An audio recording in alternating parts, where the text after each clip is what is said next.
Hey everybody, welcome to the CISO series video chat. I am David Spark, your host of this very video chat. The producer is Andrew Friels. He's in the background. You can't see him right now, but I want to get you guys all up to what's happening today. I'm going to get through this as quickly as I possibly can. We have got a really, really fun show scheduled for you and two people who are excited about this. Yes, the topic today is hacking Windows security, an hour of critical thinking on securing servers, workstations, and Active Directory. The two people who are joining me are Arlie Hartman, Director of Information Security for Braun Ability, and Amanda Berlin, Lead Incident Detection Engineer for Blue Mira. And our sponsor is Blue Mira. Thank you very much, Blue Mira. D Spark, you owe me an email. I did send you that email, Sean Bowen. I will send it again. I sent it last night. I will send it again. With regard to Sean is going to be dealing with the best bad ideas for the what's worse scenario. Okay, 5 different ways you can participate. Those regulars, of which I see lots of regulars here. Feel free to ignore what I'm about to say. You can participate by just engaging in the chat room. You can submit your bad ideas. Of which, if you don't know what this is, the topic today is hacking Windows security. The idea is, what is the worst way to handle Windows security? We are actually going to do a little twist today that we have not done in the past. And kudos to my producer, Andrew, for this. You can join us on video. Not a lot of people do this, but you can do this by just typing "bring me on" all in caps. You can do that. Whoops, I went too fast here. You can ask a question anytime and then also vote for your favorite question at any time as well. All right, today's schedule, questions for the first 20 minutes. I'll ask them and you can ask them as well. We will put our poll live at 20 minutes past the hour. And brand new game. We're going to play Beat the Bad Idea. So the premise here is that instead of accepting the bad idea is in place. And what will our guests... What are the controls they'll put in place to essentially sequester or deal with this incredibly bad idea? So your challenge is to come up with something that cannot be stopped. How can you do it? All right. Vote for your favorite questions. Play the what's worse scenario, which we'll do, of which Sean Bowen's going to be involved in that. And last question and final advice we'll have. And then we will all go to the icebreaker. Now, many of you have not joined us for the icebreaker. Shame on you. You're missing out. You are totally missing out. If you ever have FOMO, this would be the perfect time to have that FOMO because you're missing out. It's a super fun thing, a series of one-on-one meetings. Anyways, next Friday is Hacking Cloud Collaboration Tools, an hour of critical thinking around securing apps like Google Workspace and Office 365. There is a link at the bottom of the screen. You can join us at any time by clicking that very link. And join us. You're joined now, but I'm saying you can register for the next week by clicking the link at the bottom. It will not take you out of this video chat. It will just open up. So please click on that. We got tons of people on right now. Awesome. All right, let's begin. I got that out of the way. Took me a few minutes to do that. My apologies. It took so long. All right. First question to Amanda and to Arlie. Is this, and Amanda's revved up. She just warmed up her hand. So I'm going to ask the question to you first, Amanda. And that is, the whole situation of Windows security. When we talked about doing this very video chat, the whole concept was like, this seems like too much. Because when I hear hacking Windows security, I just kind of hear the word hacking security. Because Windows is so ever present. So I will ask you, I'm going to go super open-ended here. When we mention hacking Windows security, how do you begin to wrap your sort of brain around what seems so tantamount? So starting with a plan, first off, right? Looking and seeing what you have. So asset management, I always put it really, really high on the list. It is the top thing that is on the CIS list. Yes. And not many people do it correctly. So asset management is super high up there. And logging, right? Once you know what you have, you can just start logging everything, and then you kind of know what's going on in your environment. Because if you don't do that, you're kind of planning things blind, right? If you don't know what you have and you don't know what those things are doing, it's kind of, you may have to redo work after you kind of get into creating the security program. So I got to assume, I mean, like with anything, iteration is a must. Is there a way that you do iteration in looking at your security plan around Windows security that's unique to Windows security?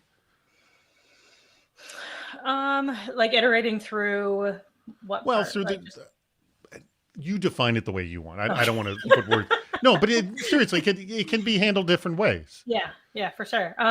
So I don't want to like suggest any specific programs or anything. No, but like in terms of how you would handle this, Right. All right. So, okay. I've never been a CISO, so I don't really come at it from that perspective. But technically, Nmap Scan or another pay for tool that you may use in asset management, and start prioritizing what to tackle first, and not what as far as security goes, but what as far as importance goes. Like if you are a PCI environment, definitely that network's going to need to be looked at first, right? Because it's the very important part of your network.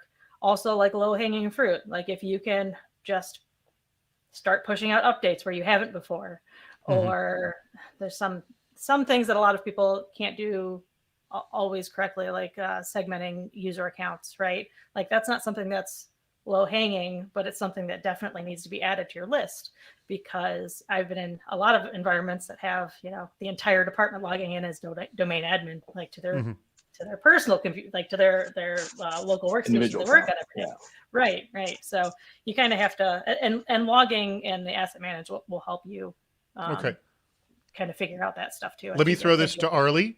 Arlie is Director of Information Security over at Bronability. So let me ask you, how do you begin sort of structuring this conceptual dealing with hacking Windows security? Yeah. So the way I look at it, David, is you have two axes you're kind of going on. You're trying to increase visibility and you're trying to increase control, right? And that's how I look at Windows security. We got to address the baseline, understand getting less noise and more signal. So if we know we have a good environment, and we know what that environment normally looks like, then the abnormalities stick out. If we have way different security postures and way different policies, GPOs, all these things that we do to control Windows environments out of control and out of sync, you can't make sense of the logging that you get.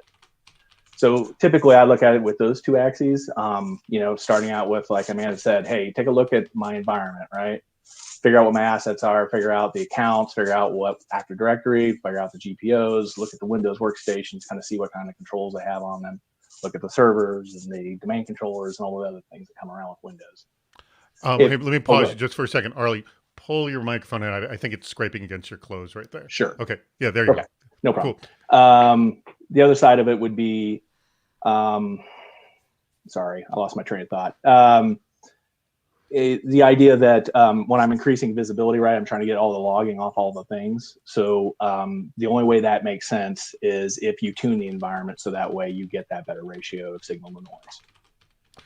By the way, Sean Bowen's bad advice is get your security advice from Clippy. Now, Clippy taught me how to write a letter, so I don't see why he couldn't teach me how to do security as well. All right. We have, I think the way you address that, Arlie, I like your sort of initial comment about you're trying to increase visibility and increase control. Is there, out of the box, when you're dealing with Windows security, I'll ask you again, Arlie, and then I want your answer, Amanda. What are the things that are so poorly visible and so poorly in control that you have to deal with it right away? Wow, and again, we're looking across the spectrum of all Windows security products. Sure.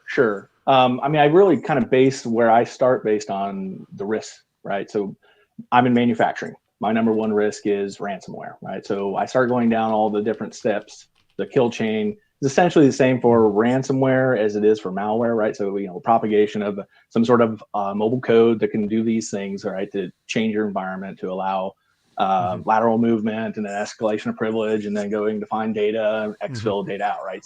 It's that, and then maybe encrypt everything on top of it and drop an extortion note, right?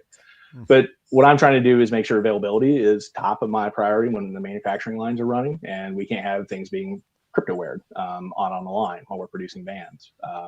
So I guess what I try to do is look at some things around visibility, like you got to understand auth in your environment, authentication and authorization, where people are, where actors, quote unquote, whether they be users or service accounts or other things, where they're at in your environment, who, what level of privilege do they have, what are they doing, and then just understand that, so that way you can start paring down all those dangerous things in Active Directory, like enterprise admin, local admin, print operators groups, all these groups that Windows, Microsoft thankfully put into Active Directory environments since the beginning of time, right? That have proven to be more and more dangerous and leveraged by adversaries. All right. Watch again your microphone. It is hitting your clothing. All right. Do you have anything to add to that, Amanda, with regards to things that out of the box that are poor in visibility, poor in control, that you should address right away? I mean, definitely logging, because they don't really turn on any logging by default. Right. Okay. And yeah, that's number one. And then I guess it depends on how you deploy. So I've also seen a lot of people use the same local admin username and password across the environment, which, like Arlie said, propagation across the network, it makes it really super easy when you can reuse those cache credentials. And yeah, I think those two things definitely right out the box are super important. And I mean, now there's Windows Defender, which is way better than it used to be. And I mean, I guess Windows Firewall to a point. What makes, because I have heard this about Windows, what do you think makes Windows Defender much better than it was in the past? I don't know exactly what they're doing to make it better, but I know when I'm trying to test attacks in our lab that it is a pain in the butt to get past. Okay. Yeah, they do a really good job of just by default finding different, like you can't just download like Mimikatz and run it. Like it's not happy about that. So yeah, and there's a lot of endpoint solutions that don't catch the same stuff that Defender will. Okay. So yeah, I enjoy it. All right. Questions are already coming in. I don't know if I understand this question correctly. I'm going to read as is, and maybe you guys understand it. This comes from Mike Wilkes. Is Windows Core taking off? There's so many vulnerabilities can be avoided if you go, quote, headless on Windows. All right. Arlie is laughing. What does that mean? Excuse my ignorance. No, so Windows Core, right? It's the whole idea that Linux has had for a long time, right? If I don't have a UI and I don't have to run all this overhead on top of the kernel and its components, and I can manage it like cattle, and I can use PowerShell and script everything and automate all the things, a lot is avoided, right? Because it's repeatable, you know what it is. The same sensor outputs are coming to your logging. Everything seems normal. And when it's not, there's no interactive logins that can be leveraged, no RDP, things like that. That's really what they mean by core. Is it taken off? Not in my environments. I would love it. I think two things you run into, right, is when you're resource challenged, like we are in manufacturing, right? I came into this job, I was the first CISO that they had ever had, first security person that they had ever had, responsible for information risk and all the things that come with it. And they had been through, in the past 5 years, 3 different managed service providers on the IT side, right? So you have vastly varying different levels of technical competency and deepness of bench that you have a challenge when you're working in an environment, especially when you may have maybe 2 admins and one's pretty good at PowerShell scripting and the other one doesn't know how to spell PowerShell. It can be challenging to run like a core environment. And I'll pass it on to Amanda. Amanda, anything to add? 100%. Yeah, there's a lot of environments. I mean, there's a lot of environments out there. People know how to use Windows. They're not necessarily comfortable with automating and managing everything remotely via scripts or command line. And I would say a resources problem for sure. We have Mike Wilkes. Perfect timing. Comes on. He is the CISO for Security Scorecard and a past guest on the show. Mike, what's the story? Thanks for answering that question. Unfortunately, the answer is disappointing because Windows Core would be the best Windows future, right? Agreed. How about just turning down 3389, running OpenSSH, and doing everything through PowerShell command line anyway, right? And just work around the whole port, vector access, right? Yeah. Yeah. Because then, Ansible for the win, right? You could run Ansible profiles across your whole fleet heterogeneously, Windows, Linux, and you could have it consistently configured. I mean, I love PowerShell. PowerShell is one of the coolest things that came out of Microsoft in the last decade. And quick side note: the project name for it before it was called PowerShell was Monad, which is like a Leibniz philosophy kind of thing, right? Monadology. And being a philosopher, I really love that fact that they called it Project Monad. But it's awesome, right? Why not just run port 22 and shut down 3389? Yeah, I think part of that is we have so many legacy apps that we have to run that are not core compatible. That require usually some sort of install that needs to run, and it needs to be in the x86 folder and everything else, right? That is a challenge. Totally agree. If you're setting up a new AD for us, if we can run on core, let's run it on core and absolutely administer it through automation technologies like you mentioned, Ansible, Salt, or whatever it may be. Amanda? Oh, cool. Well, thanks. All right. Thank you very much, Mike. Perfect timing all the way around. I love the perfect timing.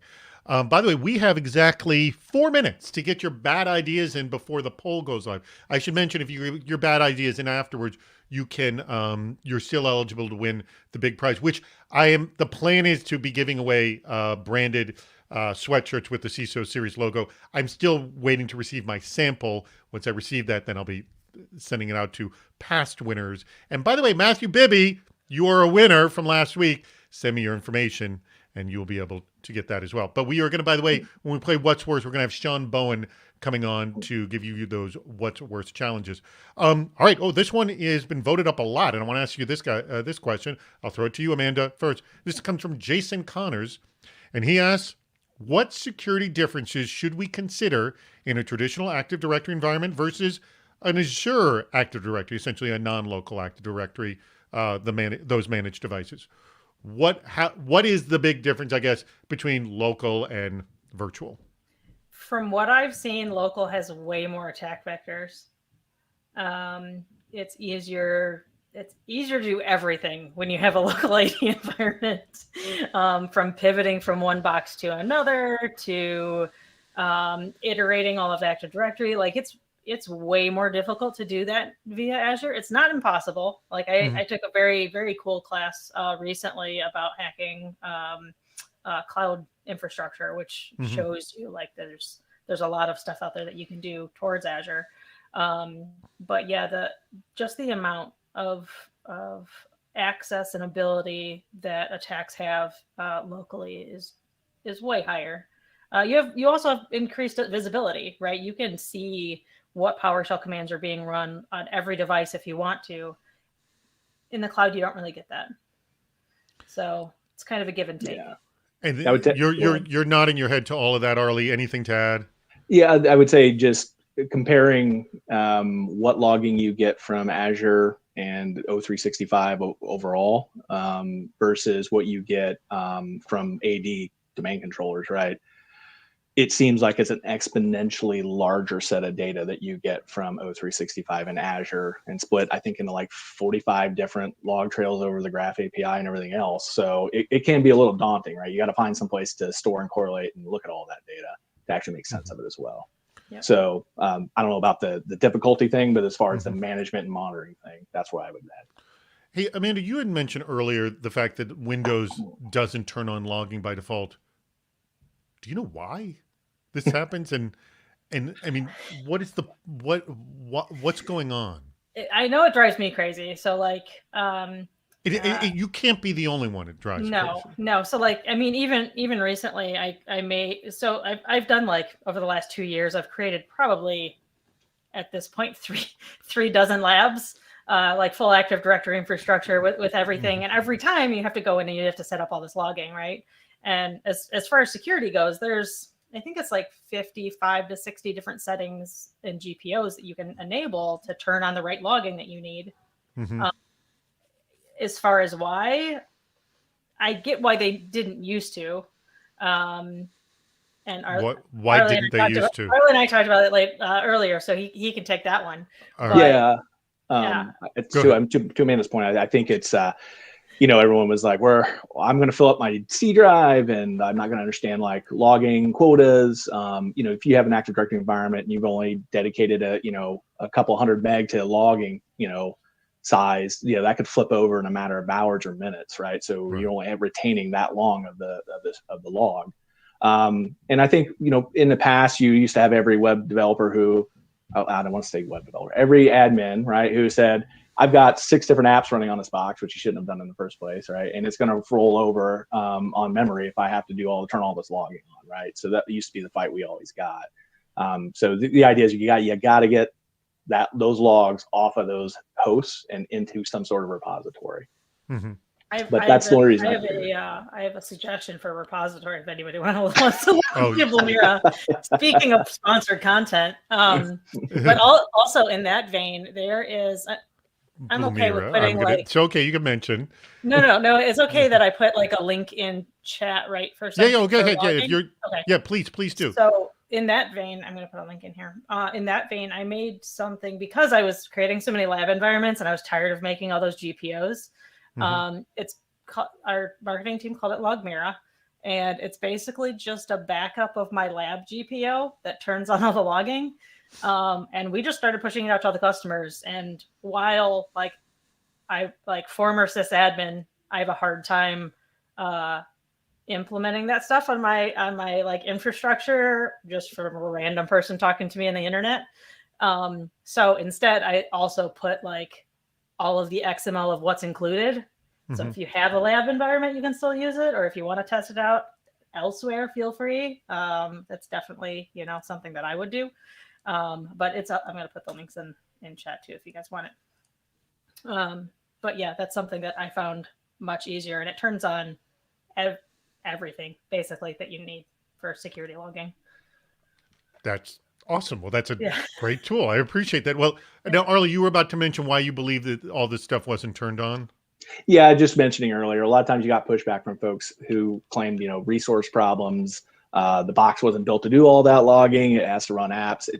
Everyone says, I built this server to do something, not to log what I did, right? All the time, right? Yeah. So that obviously with virtualization and other capabilities and being able to get a lot more out of the silicon we have today, those are very weak arguments. But that's just some things in the past where people have been like, God, if Microsoft ever enabled logging on this box, by default, it would tip over, right? Or whatever. And still in some environments, that's true. There's a lot of people still running super old hardware on, physical disks, spinning disks that it probably spinning disk can't is the other thing, right? logging, yeah, right? Exactly.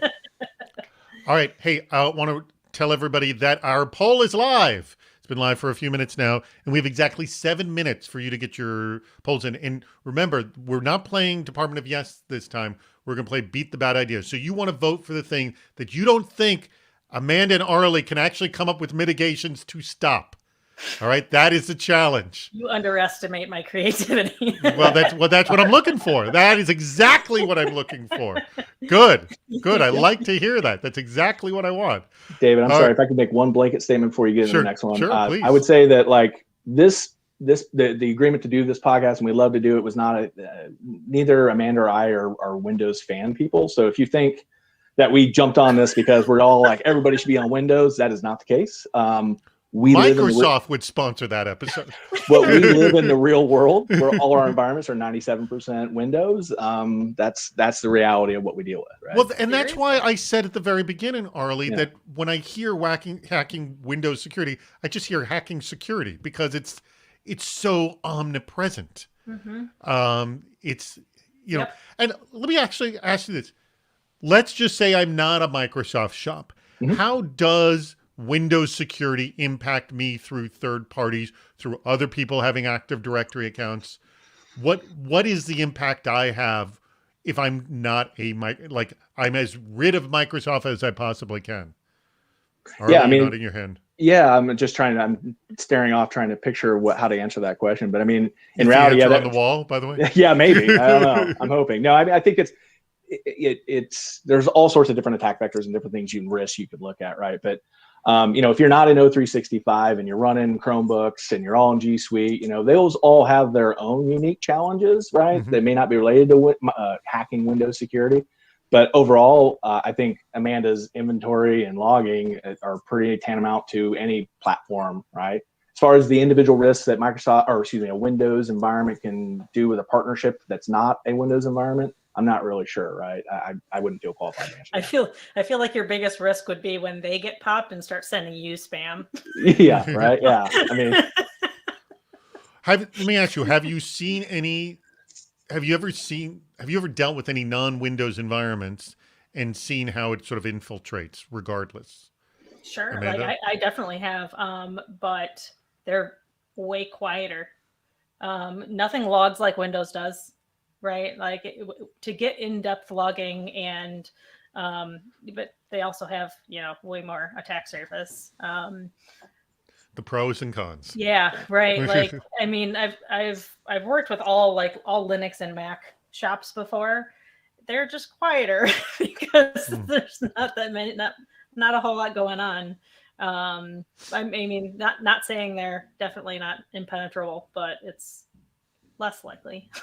All right. I'm going to try to get one or two more questions in before we go to our next game. This one's been voted up, so I'm going to ask it. Oh, this is a good open-ended question. I like this question from Ian Pointer. And by the way, he says this he wants your answer within the last 5 years. All right. I'll start with you, Amanda. What are you believe the best and worst things Microsoft has done for security, in your opinion? I'm going to guess Windows Defender being one of the best, being that you would mention that earlier. But you tell me what you think. What is the best and what's the worst? So time's funny, and I don't really know what's happened in the last 5 years. Take your best guess. I'm going to go with all of the cool stuff they're doing with ATP. I know everything's being renamed now and rebranded or whatever. But the amount of visibility that you can get with like all of their cloud infrastructure is really, really cool. I think that's probably top for me. All right. What about you? Oh, and but sorry, you didn't mention hold on to your worst. I do want to know your worst too. What do you think the worst thing they've done? Arlie, though, tell me first what you think the best thing Windows has done for security. Primarily fix the problems that they caused. Novel concept. Yeah. Those are the easy ones. They're right in front of your face.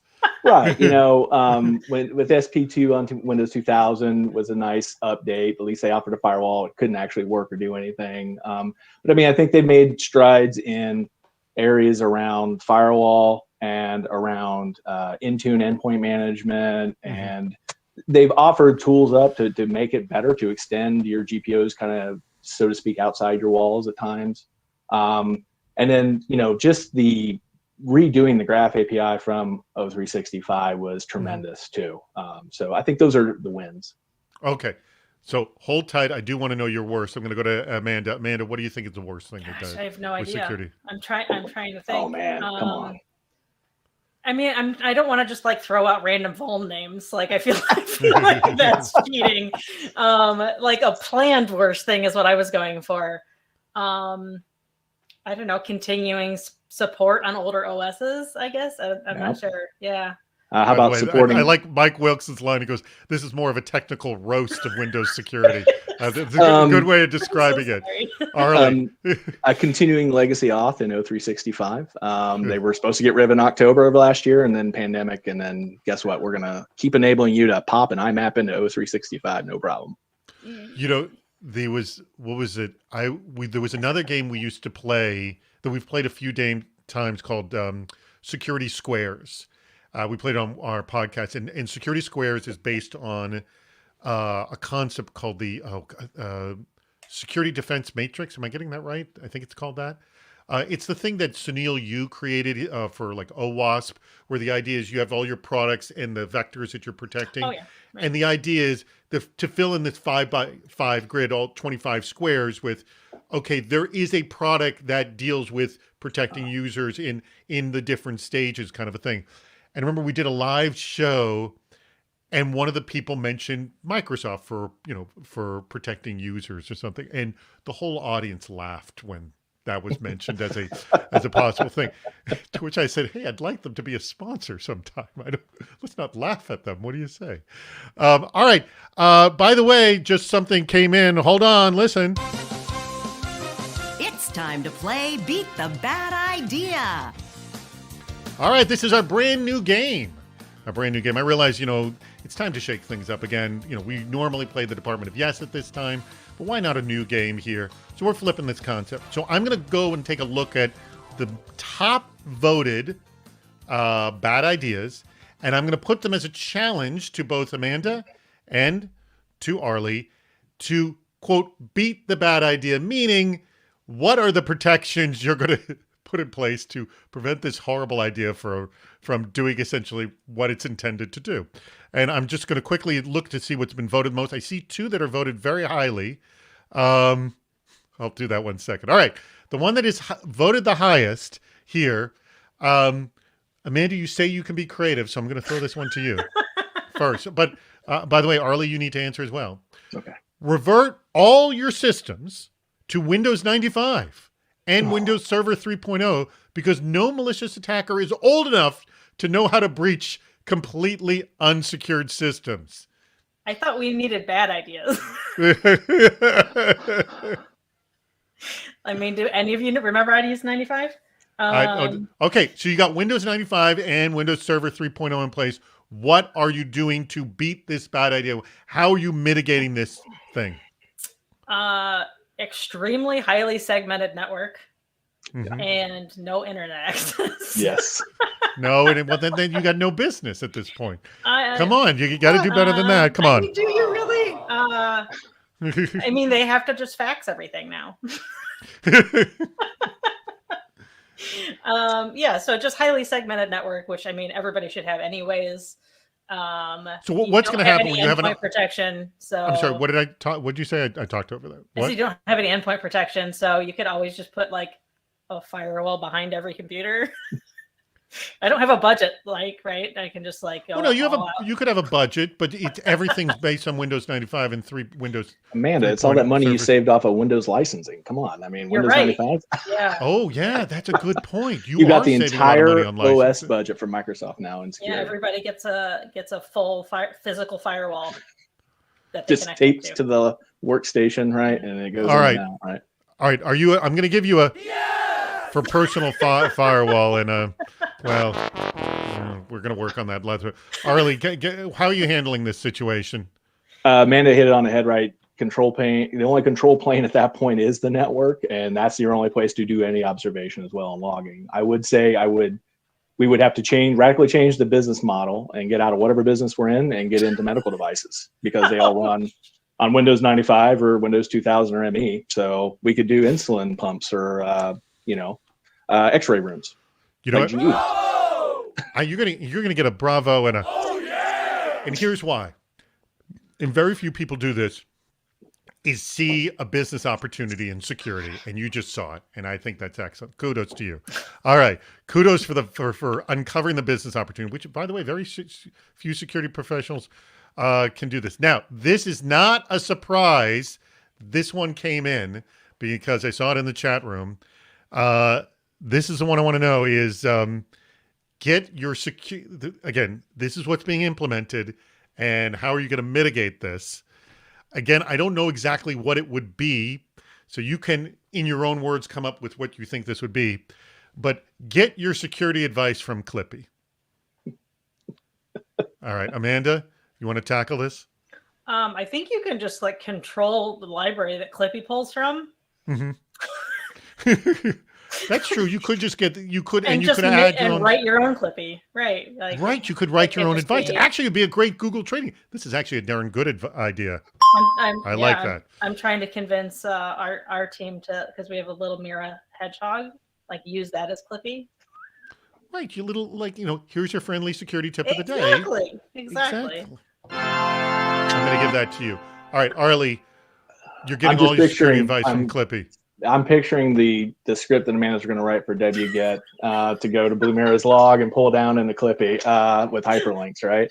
Yeah, advice from Clippy. Yeah, it looks like you're trying to secure your network, or it looks like you're trying to put an enterprise risk management program together. Yeah, I've got no idea. I mean, that was Oh good, my Amanda. God. You got to give me a bad one on that one, David.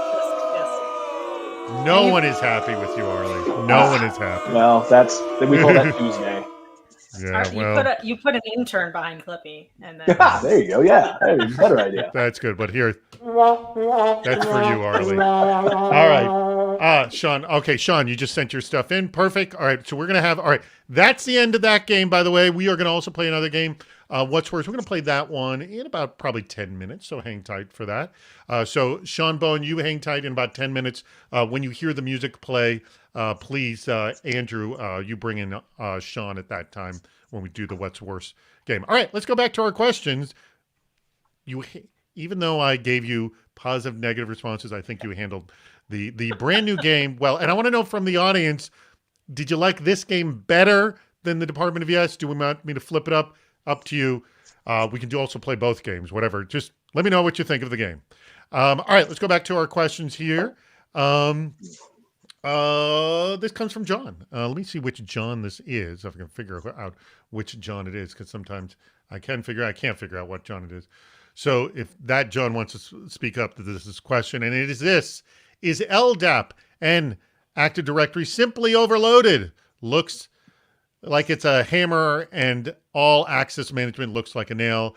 Are you seeing services that help create a better policy for access management? So better solutions. I know there are better solutions. What do you think, Arlie? You're the one nodding your head. You take this one first. Yeah, I mean, it's been Windows wants to make sure you renew, right? Your EA every year, and they want to make sure you get locked into Active Directory, right? And then they're going to load everything they can into it, right? It's one place. All your actors are there. All your resources are there. And you can do some sort of access control, but don't screw it up, because then you'll give everyone group access to everything.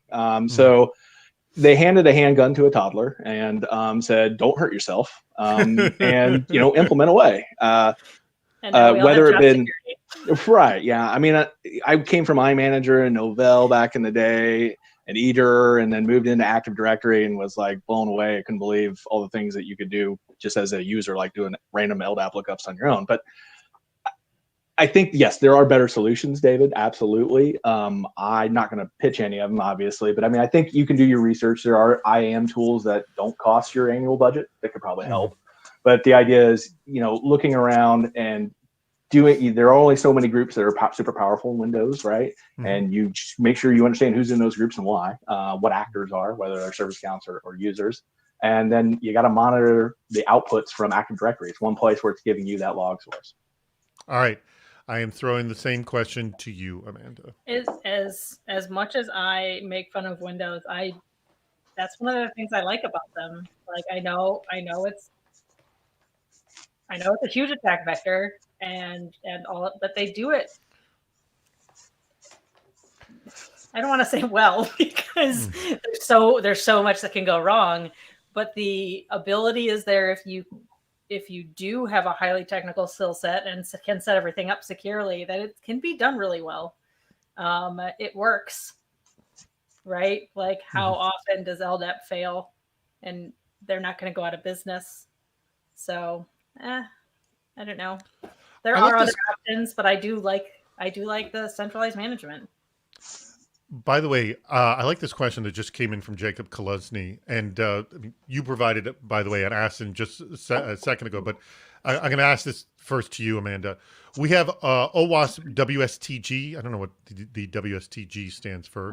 Does anyone know what that stands for? I'm going to ask Jacob to tell me quick. I'm sure someone can look it up quickly and tell me. There's the top 10 OWASP as well. I know the ASVS. I don't know, I'm familiar with that, but cheat sheet for web. Essentially, saying we have all these things, cheat sheet for web, practical documents, much different from the CIS audit questionnaires. So what would be the similar material for Windows and Active Directory security? Like, is there sort of, essentially, I'll go back to OWASP. Is there an equivalent, like community-led top 10 list for Windows security type thing? Harley, you're nodding your head? Yeah, I mean, I'm just like, yeah, that'd be great. That'd be great. All right. No, but someone I get think- on that right now. Be right back. I mean, there have been several attempts, right? You know, whether it's you're looking at your Centers for Internet Security (CIS) hardening guides. Yeah, I would say STIGs, the top Axes. top 20, but it's not Windows security specific. But No, what I mean, Dave, is they're very specific around how you configure a workstation or a version of operating system, things like that. A STIG or some sort of hardening standard that the NSA has put out from the Information Protectorate Bureau and things like that. There's not a holistic one. Typically, you have to look like, hey, how do you make sure Azure Active Directory is done? And then how do you do like a red forest? And how do you do pause workstations? And there are all these guides that are fantastic if you're a multi-trillion-dollar company. Unfortunately, you have to pick and choose your battles, right? When you've got limited resources. well, I like the idea of the community-led one. And by the way, I didn't realize CIS comes from Microsoft. I didn't realize that.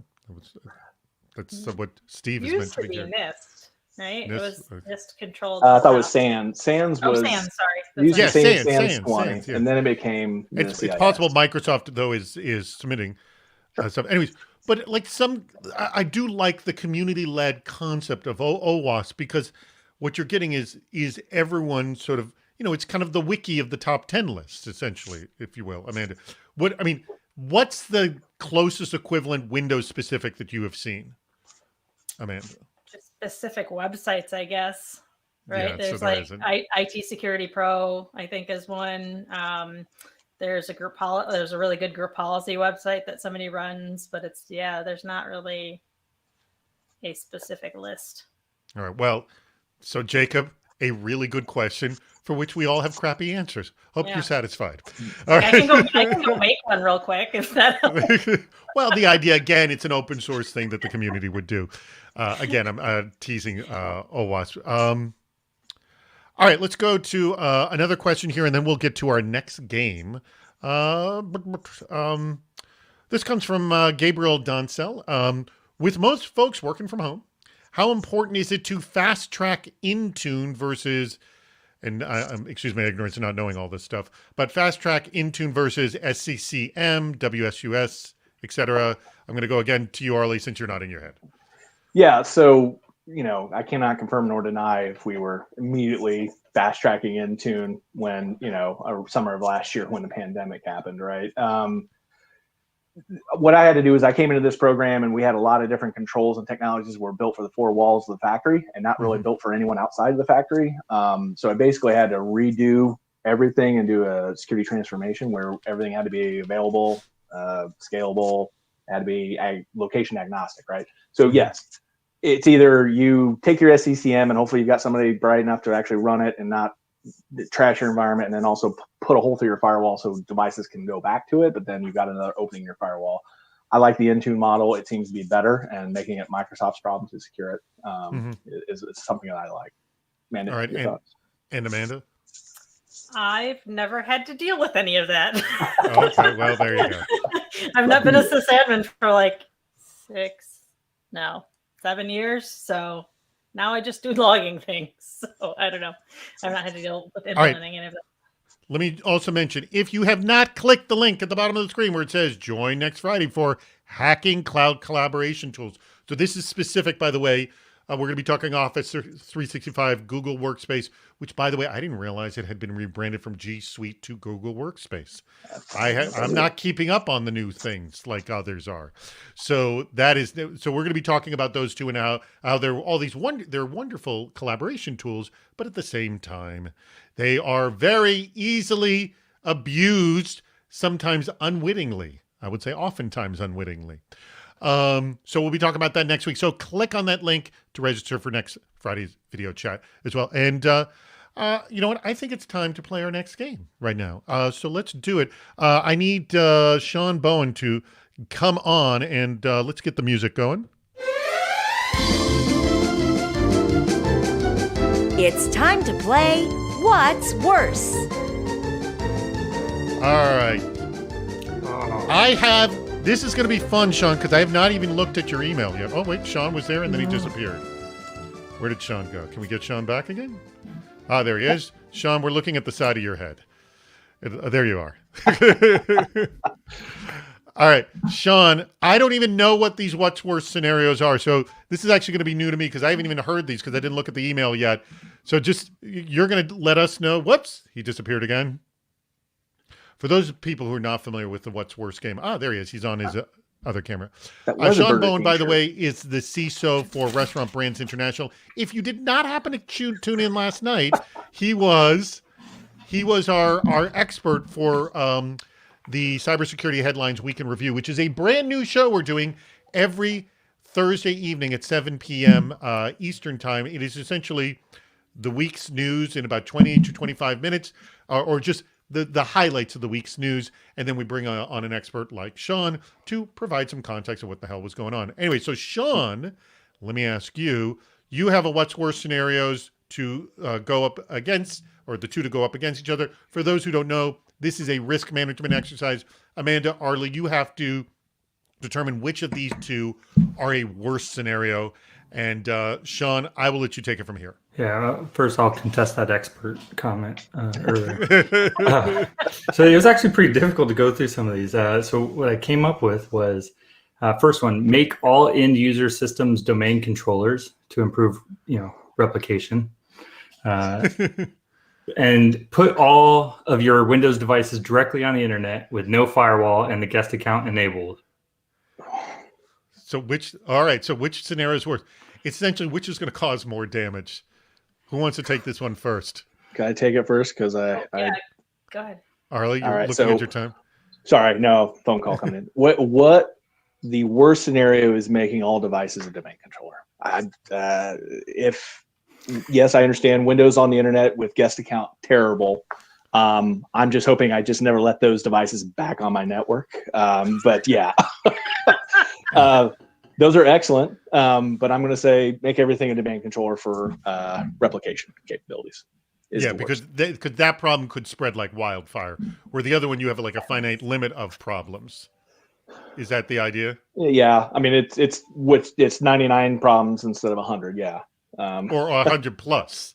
99 right. Versus 100 plus. Yeah. All right, good answer. Amanda, what's your take? I mean, all the systems, directly connected to the internet, you just described zero trust. Except for the guest user. That one's actually a good security implementation. Yeah, I agree with Arlie. Like, you would have everything replicate in seconds across, all thousands of domain controllers, and no way to fix it really if you get locked out or whatever. So yeah. All right, good answers. I'm going to give you both. That's the winner mark that you both did well. And by the way, great comparison, Sean Bowen. I liked it. It was very, very good. Thank you very much, Sean. If you want to hear Sean, if you subscribe to the Cybersecurity Headlines, you can actually listen to the Week in Review. It's in the feed right now, and it comes out every Thursday evening. Again, if you're already subscribed to Cybersecurity Headlines, you're getting the Week in Review show as well. All right. Excellent job, both of you. I think that did well. And again, thank you very much, Sean Bowen, for playing that with us as well. All right. We are 12 minutes away from the end of this darn thing. I'm going to tell you, stick around for the meetup. This is going to be a lot of fun. For those of you who have not participated in the one-on-one meetups, they are a ton of fun, and you're going to have a lot of fun with it. I promise. That is my promise to you. All right. Please get in some questions as quickly as you possibly can. Feel free to throw in some more bad ideas. You will be essentially eligible when I pick the winner next week. And again, to remind people, I never look at the names of who submit them in. I hide that. I pick the winner. I then reveal the name, and I hope to God it's not Dutch. That's pretty much how I operate.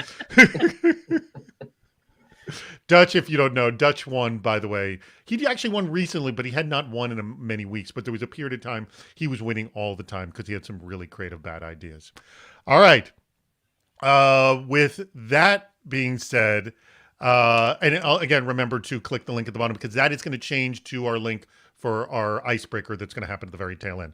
All right, I'm going to give us just 5-6 more minutes to answer questions, then we'll go to our very last comment. This one comes in from Kevin Hackinson again.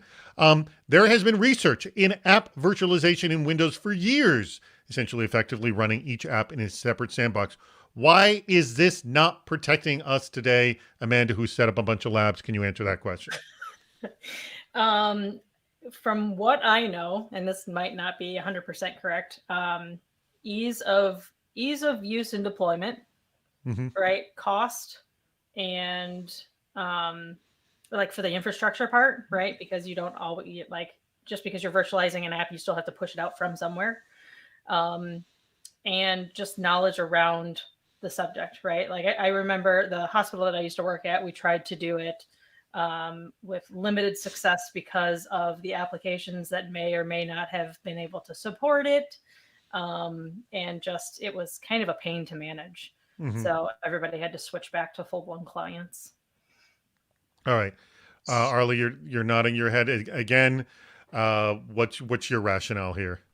So I'll take it on a little more virtualization on the actual workstation. So leveraging hypervisor on the client to do app guard, credential guard, some of the things, features that Microsoft Windows is putting out. And if you are a Win 10 enterprise licensed customer, I would highly recommend it. For those of us who can't afford that, it is not an option. So I really wish, with the announcement of the $40 billion of revenue that Microsoft announced that they've gotten from their security practice, it would be just maybe a given to all the users of Windows instead of just those who can afford them. All right.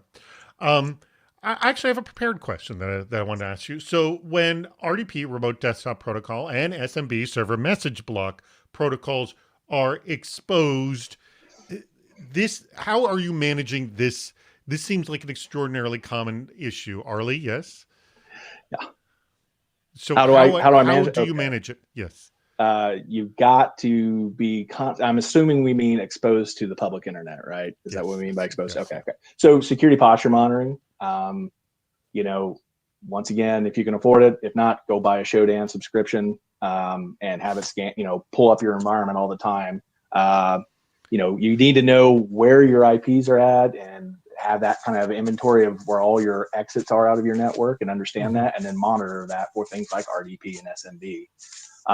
I still remember when we first got hit with Netya and Petya, and I walked into a room at an undisclosed company, second day on the job as a security professional, and everyone was like, "What do we do?" And I'm like, "Well, do we have?" Pull your microphone. Yeah. Do we have SMB exposed to the internet? And then everyone just looked at me like I would know since I asked the question. So yeah, it's terrifying when you find out that no one has any idea if you have SMB exposed to the internet. But yeah, it's a bad problem. And a lot of people put RDP out there because it's the easiest way to get remote access to people, including adversaries. Yes. So the exposure problem. So how do you mitigate it, Amanda? Mitigation versus finding it's there. Yeah, good point. Good point. Yeah, right. So like Arlie said, Shodan, we have alerting and finding set up for all of our customers too that show like anytime RDP, or actually more ports than just those two get exposed to the internet, right? Like so FTP or SMTP or a barrage of other very insecure ports that are out there. So finding them, right? Step one. Mitigation. Having somebody that knows what they're doing controlling your firewalls is great. So another one on the mitigation I forgot to mention. So turning on network level access control NLA for RDP, and then having it an MFA tied to it as well would help. If you absolutely have to have, you don't have like a reverse proxy that you're measuring RDP through, you just open a 3389 to the internet. Those would be the only two that I could think. If you had to live with it, that's what you would mitigate. You can also put remote desktop, the connection broker. Oh, the gateway. The internet, right? So you can get that. You can get a cert signed, and you can set that RDP gateway up, so you can connect to it via 443, right? And then it kind of is a jump box, to the other devices that you want to let it into. It's still not the most secure. And then adding two-factor auth to everything, let alone just the outside stuff. We say that all the time. MFA, SSO, password manager. It's the table stakes, it seems like, right? Yeah. All right. Go ahead. I'm sorry, Amanda. I was going to say, and that kind of stuff internally too. Everybody usually stops at the perimeter when it comes to implementing like two-factor auth or multi-factor auth SSL stuff. I've heard many times from a couple of people that pen test that it stops internal way better also. Good to hear. Yeah. All right. Well, we're going to wrap this sucker up. I want to thank my guests and also Blamira. Let me just do a quick thing right now to wrap up today's event. We just 5 minutes, and I'm definitely going to want to hear your essentially your final advice and comments as well.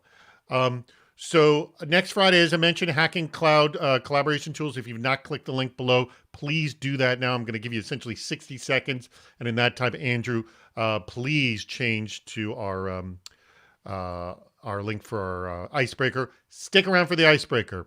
In fact, in just a few seconds, just change that, Andrew, to the icebreaker link. And then let me also thank again, Blamira. For sponsoring this very video chat. By the way, I should mention that next week I will drop a highlights video, the best 6 minutes of this conversation, of which I believe we have way more than 6 good minutes from it, but you will see that. And if you are interested, Amanda, you can run as you would like, by the way, per your question, but we'll just have a few seconds. You may just miss the first round. So if you want to sponsor a video chat, just email me directly at david@cisoseries.com. All right. Whoops, hold it. I got to go right here. All right. Amanda Arley. I will ask you, Amanda, first. Your final advice, what you think are the biggest Windows exploits, and what would you advise to our community in sort of Windows security? And also, by the way, please use this as a pitch for Blamira as well. So logging, definitely. That's what we try and do best. If you ever have any questions about it, just reach out to me or like any of our salespeople. I'm not super salesy, but I can tell you all the technical stuff.